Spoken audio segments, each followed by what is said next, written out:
Good evening, everyone. Welcome to this exclusive webinar on data-driven security with advanced security analytics.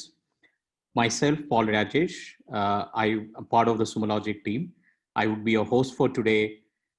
The topic of today's discussion is how organizations, especially in the current security landscape, how they have evolved, how they have been able to use security, data-driven security with advanced analytics to improve their security posture. If you look at the broader security landscape, that's changing on an almost daily basis. Events, activities, incidents, they have grown to big, large proportions. Obviously, different data sources they have become consumed today have become significantly more varied. The rate in which the data is growing is really disproportional, and the complexities of new regulations, security threats which our organizations are facing are really multifold. With that in mind, organizations are shifting their focus towards advanced security analytics to help identify threats, reduce risk, and improve compliance monitoring activities. And how do they do it? By bringing better context to data and creating information for actionable intelligence. This is something which was missing for a very long period of time. We were looking at this information as siloed information, and hence unable to make decisions. So here with us, we have three eminent speakers, experts in their respective areas. I would like to introduce Paul Wilcox. He's Vice President and General Manager for Asia Pacific Sumo Logic. Aseem Rastogi, CISO for Razorpay, and Devendra Durgapal, Engineering Manager for Swiggy. To give a little introduction to Paul Wilcox, he's Vice VP and GM for APAC for Sumo Logic. He is a cybersecurity and DevSecOps thought leader. He joined Sumo Logic, having most recently run the APAC cybersecurity solutions team at Palo Alto. Additionally, Paul has held APAC leadership roles like Silence, FireEye, McAfee, Symantec, and IBM. Paul is a strong believer in leveraging big data analytics to understand security and operational challenges and incidents in high availability production environments. Aseem, the second speaker, Aseem Rastogi, he's a CISO of Razorpay. He's a cybersecurity leader, CISO of Razorpay, India's leading fintech. He has more than 22 years of industry experience spanning global companies and startups. Prior to joining Razorpay, he founded and ran a cloud security and compliance platform, Cloud Optics, for more than 2 years. At Razorpay, he's spearheading the effort of making the future of payment industry secure. Our third speaker, Devendra Durgapal, he has around 14 years of cybersecurity industry experience in product and platform security. Currently, he leads security engineering and operation practices at Swiggy. Prior to joining Swiggy, he worked with Mobile Iron and VMware. He has extensive experience in securing virtualization, mobile devices, management, and cloud platform products. With that introduction, again, welcome to this exclusive webinar on data-driven security with advanced analytics. With that, I would like to hand it over to Paul Wilcox, VP and General Manager for APAC Sumo Logic. Over to you, Paul. Thank you, Paul. I'll just share my screen,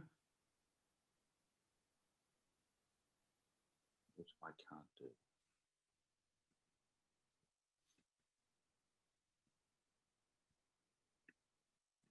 I've got a lock on the sharing, guys, so.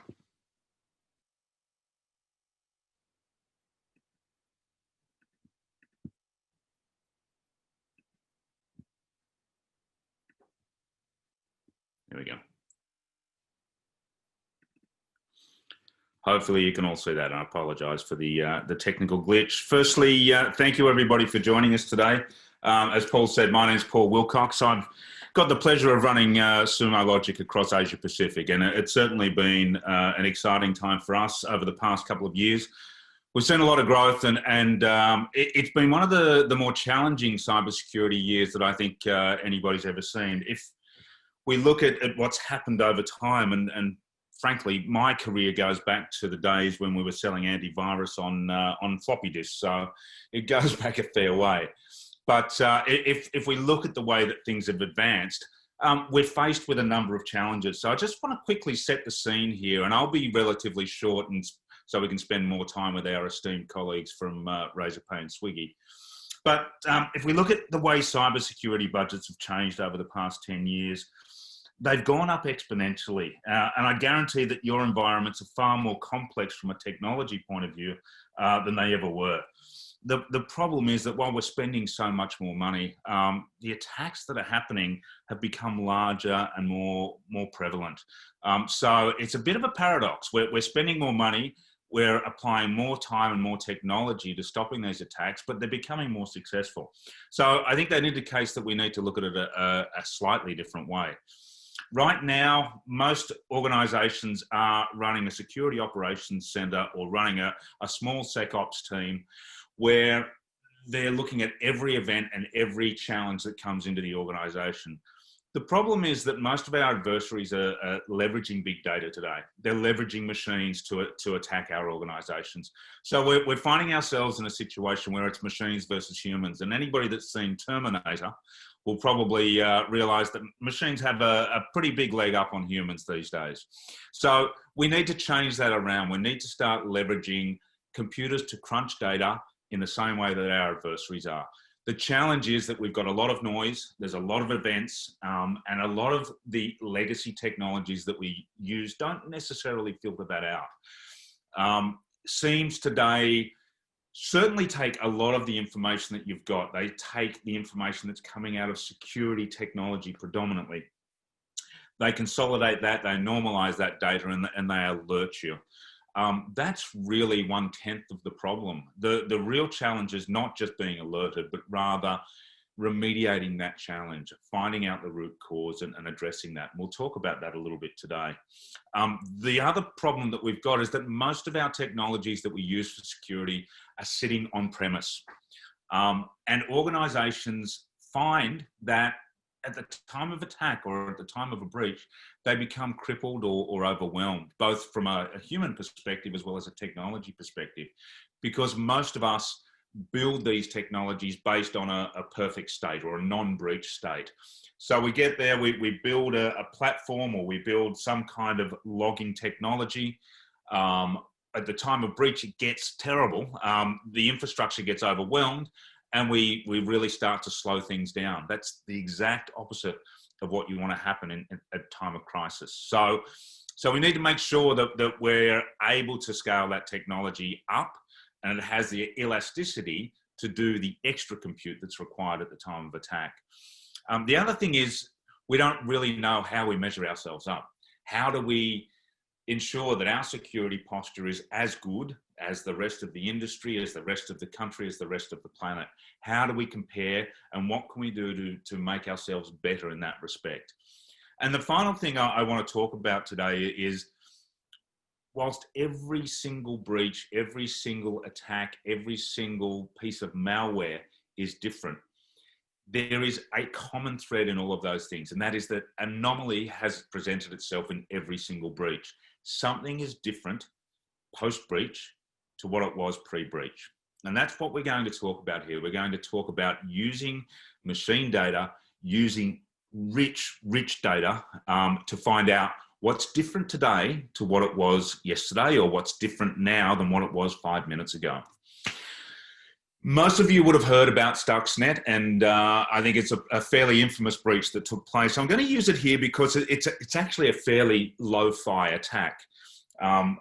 If those of you that know a little bit about it know that it actually started off in a really basic way. A USB key was thrown over the fence, had a bunch of malware. Some of the techniques within that malware were quite advanced, but somebody plugged in a USB key and it went through the nuclear power station.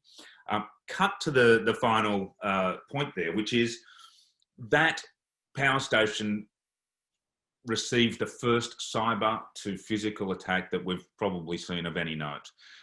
What happened there was the centrifuges within that power station started spinning beyond control and ultimately blew up and melted down. What was happening is the PLCs or the controllers and the logic controllers that were in that organization were actually feeding back to the consoles that everything was okay, but the centrifuges were spinning well beyond what they normally would. This is an anomaly that we would have actually picked up because they were logging that data. They had the information, they had what was going on in those centrifuges, but they didn't know to look there because their consoles and their application layer was showing that everything was okay. Whereas the centrifuge's logging data would have said that we're now winding out of control, and this is very different to what it was yesterday and what it was 5 minutes ago. This is exactly what we do with the Sumo Logic platform. It is continuous intelligence. We look at a rich set of data. Every single piece of data that you can possibly log, we will take that. Whether that's humans logging in, I log in here in Sydney, Australia today, but if suddenly I log in London, England in 30 seconds time, that's an anomaly. That's something that should be picked up. But I don't know necessarily as a security analyst to be looking for that. And certainly if I am just looking for that, then it's underneath a whole bunch of noise that takes place within the organization.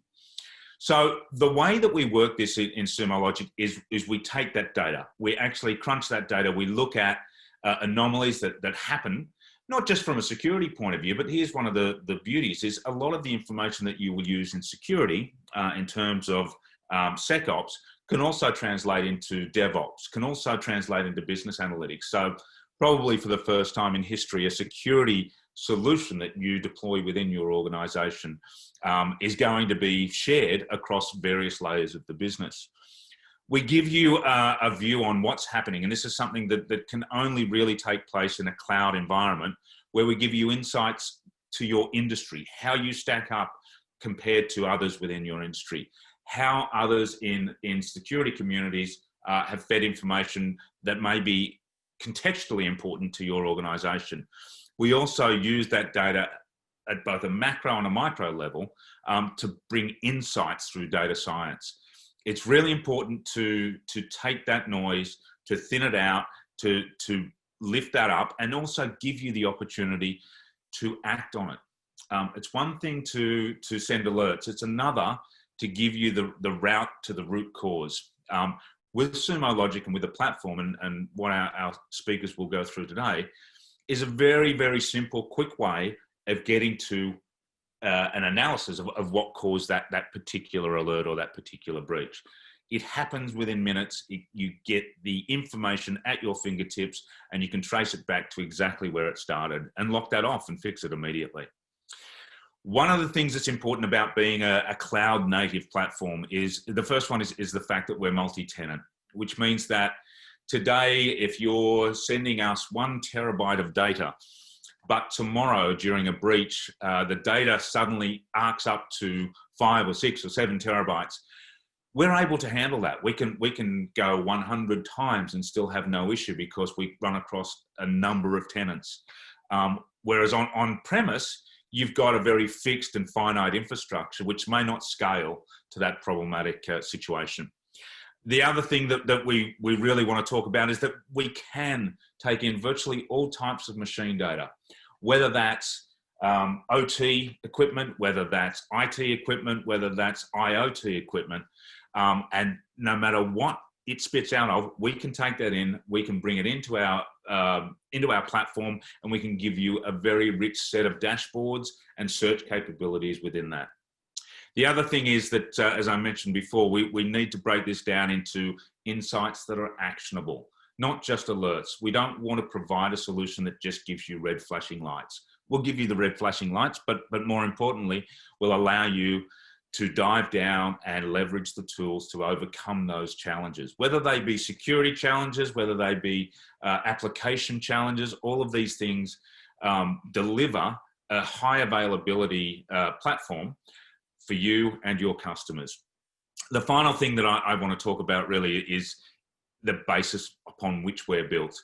Sumo Logic started, the 2 founders of our organization are formerly from ArcSight, and very much security practitioners.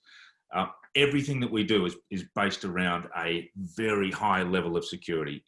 We are attested to almost every compliance mechanism you could possibly think of. We can go through that in some detail should you want to go through to it though.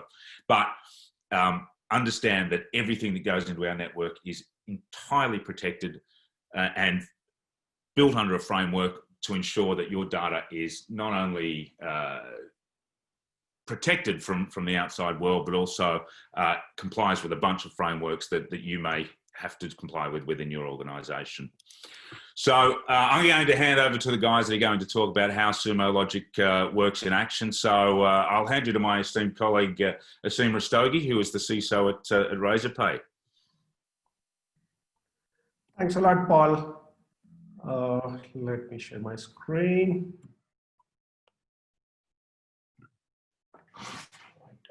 Good morning, good afternoon, friends, wherever you are in the world.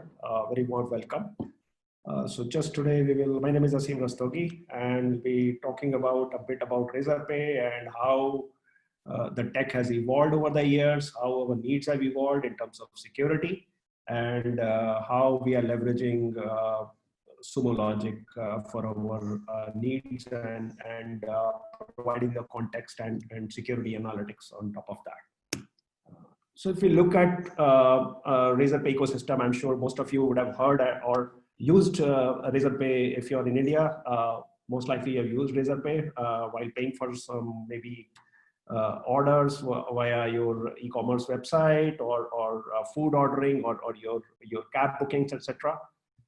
So we are actually a B2B payment processor, and so the way we look at it is from a business point of view, we move money across the board, right? So whether it is, so we look at it holistically, not just a payment collection, but we look at payment in 4 different dimensions: income, expenses, capitals, and growth, right? So those are the 4 dimensions, and we are sitting in middle of it, and we are moving money around, right, in all those 4 dimensions. And it is no different than an individual who might be having an income and expense, assets and liabilities. So around the same paradigm, we are moving money in the business domain. These are some of our customers. I'm sure you might have used some of those services. You must have used Swiggy, Ola, and others. And that's how the customer universe looked like in 2019. And we were helping over 600,000 businesses for their payment processing. So now we will look into a bit in history, and we go over how the tech has been evolving at Razorpay over the years. So we started in 2015, and this is how our business landscape looked like. So on the left-hand side, we see the business services. We have a checkout, we have mobile SDK, custom integration, language SDKs, and some plugins. And in the middle of it, it's our core payment processing API, which was like a monolith, and dashboard to help merchant keep track of things. And on the right-hand side, we have third-party payment gateways, banks, wallets, etc., for actually processing those payment requests. So this is how it looks like in 2015. Pretty simple. And looking at that business scenario, this is how our tech was looking like. Right, so we had checkout dashboard and merchant servers, right, services, and then monolith payment API, which was in PHP, MySQL RDS, Redis, bank gateway. So it's pretty simple. We had certain tools for managing it, logging, we are using Splunk, Mailgun, email, PagerDuty, and Redash for our BI. Now, it's a pretty simple setup, and if you look at our scale, 2 web servers, less than 10 employees, out of that 4 engineers, 1 external service, and the data we were creating was just 5 GB per day, right? So that was the volume of data we were creating back then. Now, fast forward to 2017, after 2 years, we started seeing huge scale, and monolith couldn't scale that way. So we had to separate out. We started putting microservices in place and started moving out of monolith and into other languages like Golang, right? And we still had checkout dashboard merchant services. And then on the payment side, we broke it down into some microservices, and then we moved analytics out of our APIs and payment processing services. So that way it increases the experience as well as distributes the load of the system. And the way it was looking at on the landscape side, we had like 20 servers, still less than 100 employees, 25 engineers, 7 services, about and external services. And at that time, we were generating about 20 GB data per day in terms of logs, and 66,000 transactions per day. Still good amount, but not the scale which we're just about to experience going forward. And if you look at on the tooling side, using New Relic, Splunk again, Mailgun, PagerDuty, Sentry, Redash. Now the challenge was we were having a lot of applications, a lot of languages, tax, security, and compliance needs were getting big in payment. It's a regulatory space, regulated space with by RBI, many other entities. So the compliance needs were increasing day in, day out, right, by leaps and bounds. Heterogeneous class of machines, right? So it's the cost side, it was a challenge, right? And most importantly, the security visibility was getting pushed a little bit on the backend side, right? And we knew that it's there in data, and we had to surface that up and use it for our advantage, so we can keep our customers and payment secure. Fast forward, now we are running a BU-based model. The business units which we saw earlier, we were talking about the income expenses, right? We have created the business units around that. So we have payments, banking, and capital, and we have engineering strength 300 plus, right? Multiple products, platforms. So it's all broken down now, right? And solves all legs of money movement, acquisition, processing, and disbursal. If we look at the ecosystem right now, on the technology side, we're looking at 300 plus servers, 1,000 employees, about 300 plus engineers, 30 services. And now if we look at the data side, it's 2 terabyte per day. That's a staggering. And transactions, we are looking at 3 million per day, right? So these are some of the rough statistics right now. And if we look at our tooling right now, we have, by this time, we have moved up to Sumo Logic on the security, observability, and analytics side, and rest of the other tools. And on our build side, we have scaled up from 100 builds per day, we are running like thousands of builds per day.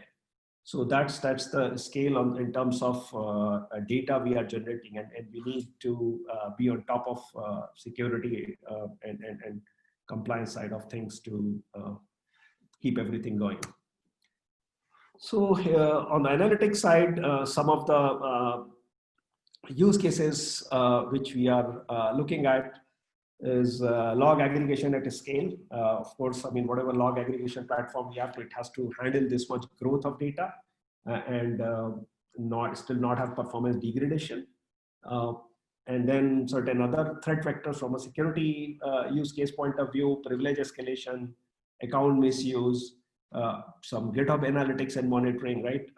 Outbound command and control communication monitoring. And then, those are like infra-related items, and then your application side, traffic detection and monitoring any anomalies out there, AWS infrastructure monitoring, detection, compliance monitoring from PCI standpoint, and automation of alerting mechanism. Because that's the key, right?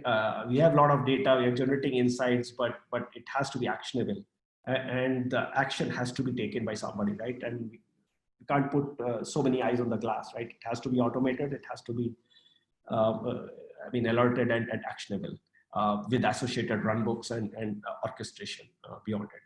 So on the anomaly side, we are doing traffic anomaly detection and application events anomaly as well. So those are specific to our applications around that. So these are all the some of the security analytics use cases which we are running at Razorpay and using Sumo Logic. So this is one of the sample dashboard which we are using for one of our PCI requirements, PCI requirement 8, right, 8 and 10, and we are monitoring all these failed configuration changes and successful changes. So we are looking at all those things, and then we are running alerts on top of that. So these are some of the examples how we are using.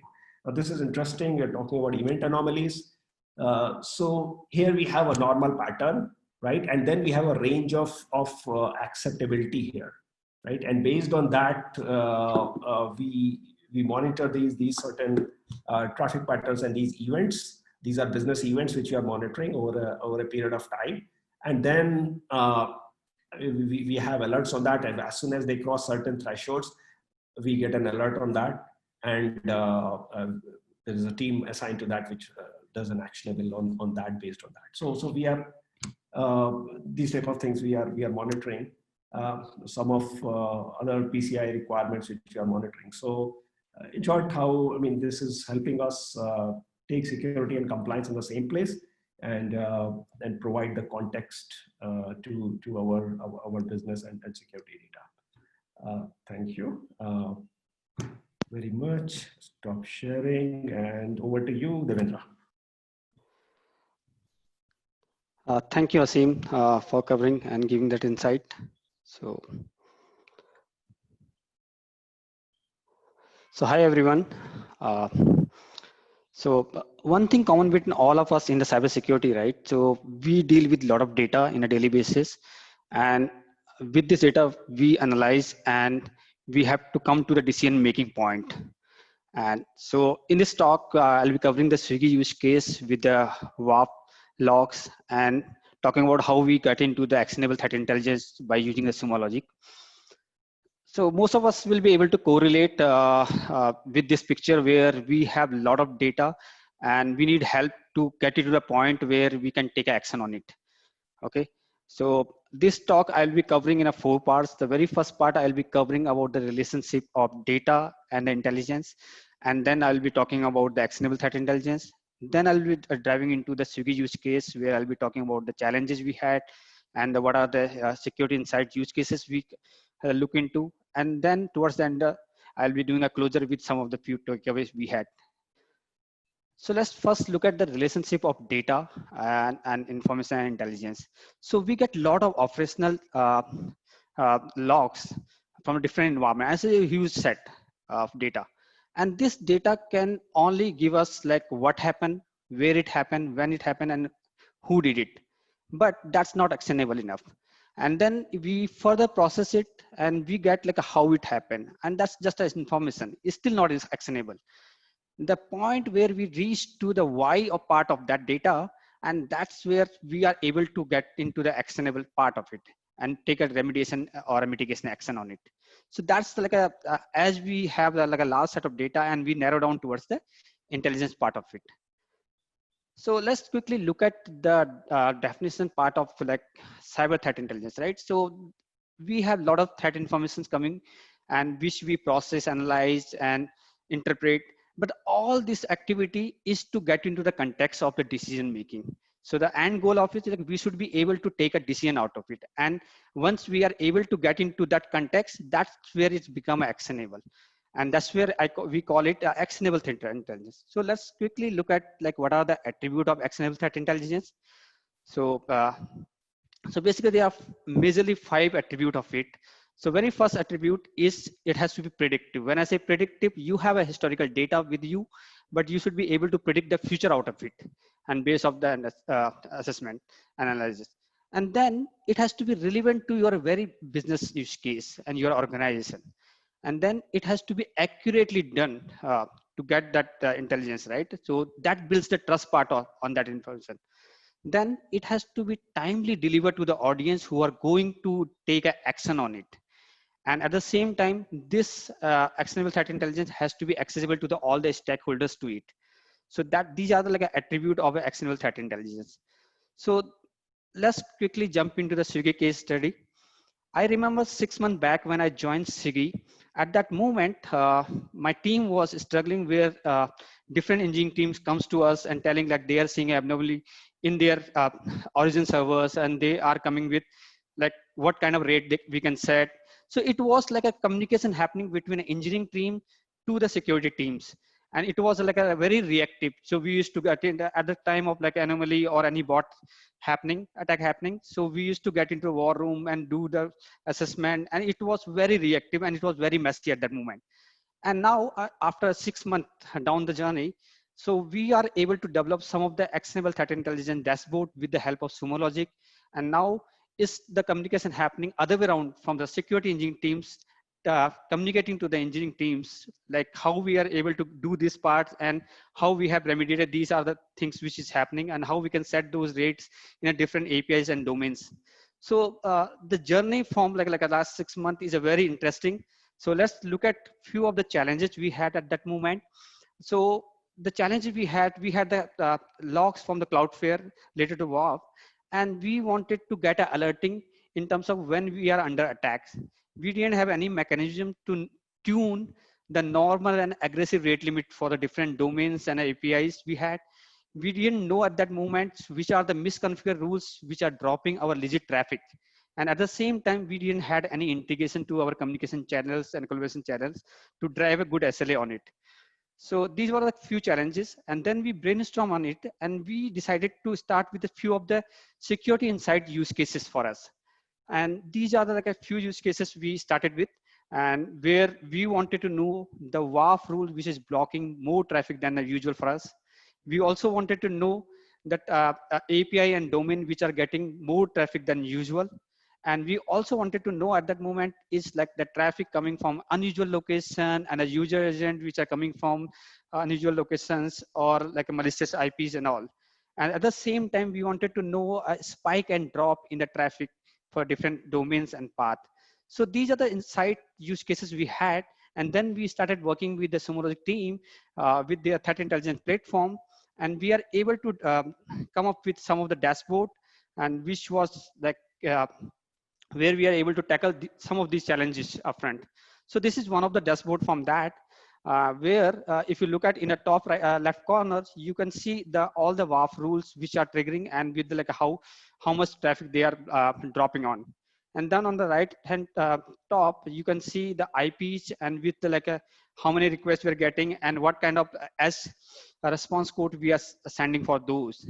And then in the down, if you look at this domain traffic, where we can see like how the domain traffic is doing, and then we have a ban versus simulate, where how much traffic we are blocking and how much traffic we are simulating. On the right hand side in the middle, if you look at that traffic which is compared with the last 2-week data. So this comparison is based on the time frame and a day. So let's take example where we are comparing it with like a Sunday's traffic with the last Sunday and a Sunday a week before, and in the same time window. So that way we know what are the anomaly happening based on the historical data on that. Then for the rate limiting on the API and domain, so we came up with a mathematical way of doing it, where we said we'll be finding out the percentile based on the 15-second for like a request we are getting from the APIs. And based on those percentiles, we had three part of it. So one is a 99 percentile, and then we had the 99.99 percentile and the 100 percentile. So we said we didn't want to drop a lot of legit traffic, but at the same time we want to make sure like what percentage of traffic we are dropping. So to do that, like normally we want to keep the rate limit with the 99.99 percentile value, adding some buffer over it based on our use case on that, the domain or API. And this will be dropping only 0.01% of traffic. So that way we know what will be the hit of it if we set that rate limit.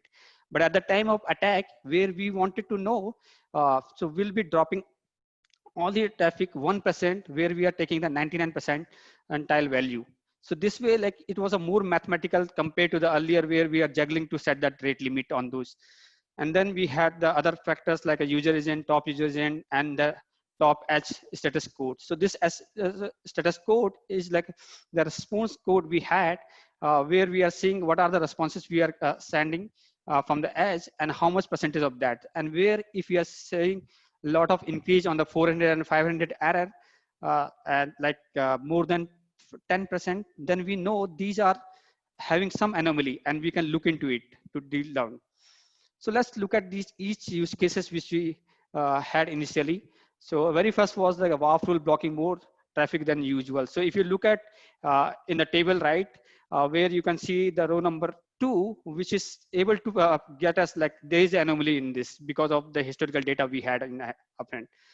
And then the similar way, if you look at, we wanted to see the WAF rule, which is dropping traffic based on the HTTP response code. So this particular pie chart, which is giving us like a percentage wise, how much percentage of traffic being blocked with a different response code and which WAF rule was doing that. So this is also our interesting insight in it. Then let's look at the further. So where we wanted to know that more traffic than usual on a particular API and domain. So where we wanted to see how we are performing today, how much traffic we are getting, and how much was last week and a week before. And based on that number, if we see any anomaly, we can take the action on it. And this is the traffic where we are looking for the user agent which are coming from unusual locations or malicious IPs, or which are bypassing the WAF rules. So we can see the percentage wise and we can take the insight into it and find out what was the reason behind it. And this is the table which covers the traffic coming from unusual locations. So when we look at this table, right? So Swiggy being a company who's having the business into the pan India. So ideally we should be getting all the traffic from this geo, but that's not completely true, because we have people connecting to the VPNs, and the traffic which is coming from the VPN may not be from India only, it can be across the world. So we have to take a decision on those data also. We should not be dropping unnecessarily. At the same time, we should be able to identify, is this a legit traffic or is this can be a malicious threat for us? So if you look at the response code for most of these, which are malicious code, so we are able to give a 400 and 500 response code in these. Now, this is majorly to see where the spike and drop on a particular domain and path. So if you look at, this is an outlier rule set we have set here, and which is kind of like showing the normal average flow over the historical data. And then if you look at the pink points on this line, so which is the outlier points where the traffic which you are hitting, which is not normal at that moment of times and all. So that way we know like this is an anomaly and we can take action on it. So this is about like how we are able to develop a threat intelligence with the Sumo Logic platform. But to drive a good SLA, right? So you have to have integrations with the communication and collaboration tools. And to do that, we have integrated this with the Slack. So where we have a Slack channel where all these intelligence part gathered in the Sumo Logic platform will be put into the Slack channel, and where somebody can monitor and take action on it. So this is how we are able to drive a better SLA with them. Now coming to the last part of the takeaway. So with this whole exercise, we had a one learning. So the raw data can't give us an actionable insight, because that cannot drive a why easily. You have to do a processing of it, and that's where you need a platform who can get you to that insight. And second part is, until and unless you don't have your organizational specific insight use cases, you will not be able to craft a threat intelligence, actionable threat intelligence, and which will be more actionable and which will be able for you to cope up with the fast pacing cybersecurity threat landscape. And the last point which I understood from this whole exercise is, to get to the agility, you have to have a integration with the communication and collaboration tools. See, we get a threat in a different levels, right? So some are the critical one where you want somebody to wake up in the middle of the night and take actions. And to do that, you have to have an integration into some tools like PagerDuty, which can ring somebody's mobile in the middle of night and he can acknowledge and take action on it. But at the same time, you don't want to send all the things into that same collaboration tool. You want to have something which people can look at in the daytime and take actions based on this criticality. So that's where you can put those kind of messages and alerts into the Slack channel. So that's about the takeaway. Thank you. Thank you for your time. Thank you very much, Devendra. And thank you very much for this to Paul, Asim, and Devendra for this great, insightful session. We have a couple of minutes so that we can, if you have any questions, feel free to put your questions on the Q&A panel. The chat panel, the chat module is disabled, but you do have the Q&A panel. Feel free, in case you have questions, please type us that and we would be able to answer them. we'll wait for a couple of, we'll take a couple of questions in case you have. I have a question from the audience here. This is for Paul Wilcox. You did mention about the machine versus machine analogy. Could you give us a little more insights as in why machine data analytics is very important from a security standpoint and threat hunting standpoint? So what are the specifics that as an organization we would have to look at? Thanks, Paul. Look, it's a very, very good question. The way that we look at data historically has been at a really coarse level of resolution. And that's because as humans, we look at this data, we have to look at a limited data set because that's all our brains can process. Unfortunately, our adversaries are starting to do a lot more reconnaissance, and through that data they're getting back, they're able to crunch through it very, very quickly. Whereas we're still, as humans, being analysts and looking and trying to discover what's going on. One of the things that we've discovered in over time, using solutions like Sumo Logic's continuous intelligence platform, is that we're allowed to go down to, or able to go down to, very, very fine detail because of the fact that we're using the cloud to crunch all of this data. So rather than looking at a very coarse resolution, we can look at it at a very fine resolution, and we can also track many more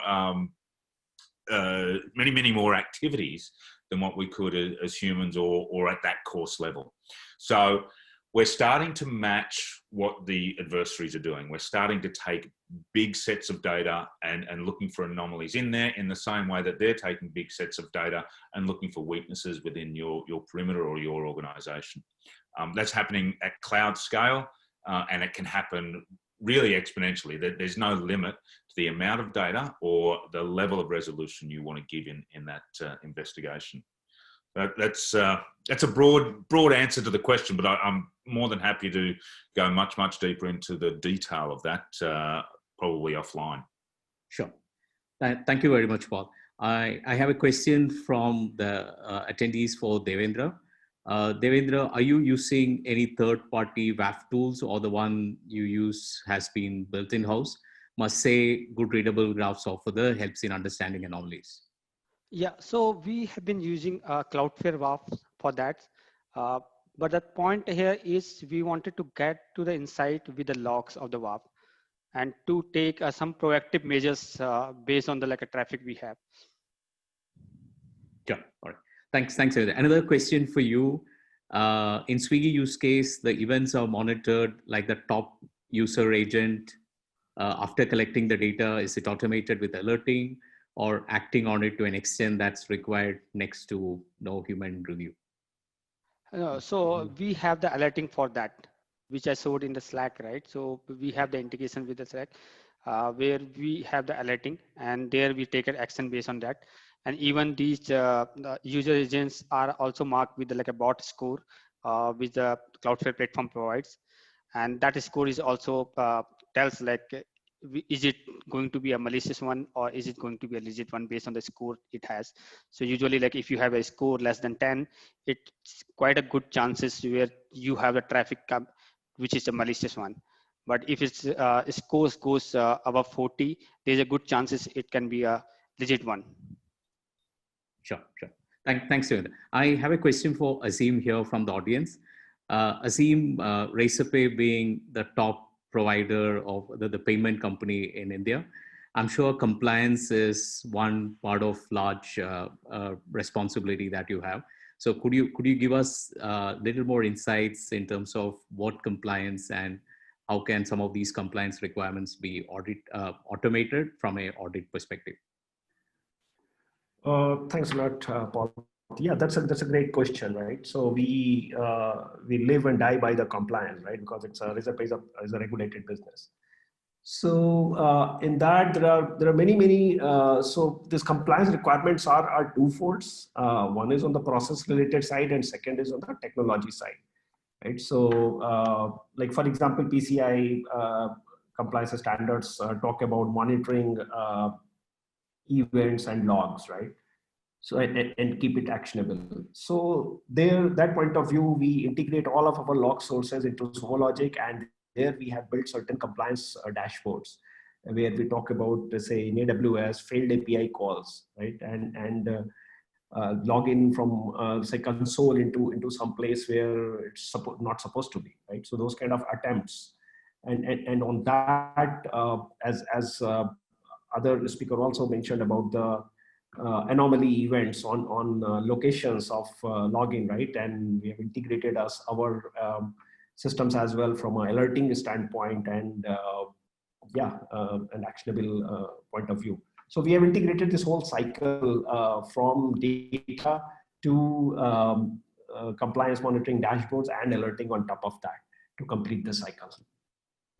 Sure. Thanks, Azim. Another question, and probably this is for both you, Asim and Devendra. Typically, what we have seen is there's a learning curve for implementing this or time taken.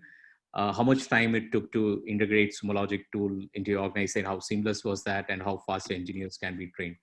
So what are your best practices in terms of the adoption of security within the DevSecOps group that you have? Azim, right. So, I mean, that was pretty seamless. I mean, when we moved over to Sumo, our engineers loved it. A lot of eyes are looking into it. I mean, engineers got really hooked onto it, as if you can say, because they really got the insights what they were looking for, right? So not just security team, there are a lot more engineers who are looking onto it, and it's a journey, right? Because for any new tool there has to be there is generally a learning curve, right? How to write queries, how to optimize, and all that. But with Paul and rest of the Sumo Logic team by our sides, yeah, I mean that was doable and easy, pretty efficient, I would say. Yeah, so as Azim said, right, so there's a learning curve involved, and there's a lot of support from the Sumo Logic TAM side to build those queries. And the only thing which I understood from that, the organization has to understand their security insights use case very well, and they will have to help in tuning that to the level where they are looking for. So that's the like a one learning we had with this whole exercise. But yeah, and even beyond the WAF, even we had other use cases which we are exploring with Sumo Logic to drive the intelligence part. So yeah, it's a very interesting journey altogether. And even the individual contributors who works on these projects, they really enjoy getting into that intelligence and having a threat hunting with these kind of tools. Sure. Thanks, Devendra. I'll probably take this as a last question. This is more generic from the new situation that we have, wherein most of the employees are working from home because of the pandemic that we are into. So I'll start with Paul. Paul, the question is, how are the security practices and security measures that an organization should take in the context of work from home? What are a few insights from your perspective? And post that, I'll hand it over to Asim and Devendra. Paul, thoughts around that? Thanks, Paul. It's actually changed dramatically. It's a really good question because I think it's something that security organizations are really struggling with at the moment. What's happened over the past 3 to 6 months is that a lot of our technology has been on premise. It's been built around an infrastructure that's sitting in an office or sitting in a building. That's all completely been thrown out. In many cases, I've spoken to organizations that can't even go to their data center to visit their computers. Everything's done remotely. So there seems to be a significant acceleration to the cloud, which in many organizations is becoming, it's uncomfortable for them in many cases. What we're seeing is that we're working with a bunch of companies to show them how they can achieve the same level of rigor around their security on premise, but then move those workloads up into the cloud and get a better result or a better visibility and observability with what's going on there. So that's been the transition. I think that's the big change, and that's a broad brushstroke answer.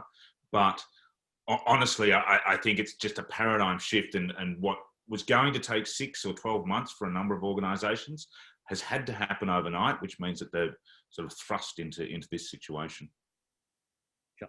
Thanks, Paul. And Aseem, what's that you have seen at Razorpay from work from home situation that we have seen for the last few months from a security standpoint? So, yeah, that's a good question. So if we look at our situation, right, we always had appreciation for security. However, what has changed, or rather added for us, is on a good side, is that there is a appreciation and understanding that security, and we in security community, we always knew, right, security is not a destination, it is a process, and a continuous process at that. But this situation what we are having globally has brought that point to the fore, and everybody appreciates that it is a continuous process. We have to keep improving at it, and knowing our data perfectly before, I mean, we can build these security use cases, and those are really important. So that appreciation has sunk in really across the board. So that's have been our experience. Thanks, Aseem, for that insightful one. Devendra, your thoughts around that? Yeah, so this pandemic has changed everything for like overall industry to work culture and all, right? So as Azim said, right? So security being is not like, it's a process, it's a journey, and you evolve over the time. And at the same time, with this pandemic, if you look at the historical the data of like last 2 quarters, right? The threat landscape has also increased. The bot attacks has scaled up at a very high levels. So if you look at all these vendors who are into a CDN and a WAP, they are hitting a very big traffic in the bot. So so there are quite a good challenges to scale up in that manner. And at the same time, there's a lot of appreciations and visibility for the security, which we are gaining. And even the work form has bring some of the positive changes where things can move easily. People can work from anywhere, but at the same time, you have to be very cognizant of your data. You have to be very cognizant and very agile in terms of taking the actions on a threat which you are seeing. So it's a quite an interesting journey for me here. All right. So thank you very much. I think that probably would kind of close the last question. From my side, I would like to thank, from our side, thank you very much. Thank you everyone for attending this session today. Thanks for spending your time. I know it's 1 hour and towards late evening. Thank you very much. And I would also like to thank Paul, Aseem, and Devendra for sharing really insightful discussion today in terms of how why security is important, how the digital transformation has made security one of the most important aspects of any organization outlook that we need to look at. And also how security has evolved from just pure alerts, and how do we really look at leverage the big data which is there in our machine generated by machines, and how do you get actionable insights out of that. Last but not the least, how the security landscape has changed with the work from home phase that we are undergoing for the last couple of months, and probably a couple of more months coming in, how the landscape has changed, and what are the few critical aspects that organizations should look for in terms of how they could leverage actionable insights from security, not just look at silos. So this has been really insightful. And as industry leaders, thank you, Paul, Aseem, and Devendra, for sharing your knowledge and learning here. And for everyone who joined us, big thank you. Thank you very much, Justin, for being with us on the Q&A panel. Otherwise, have a great evening. Thank you again. Have a great day.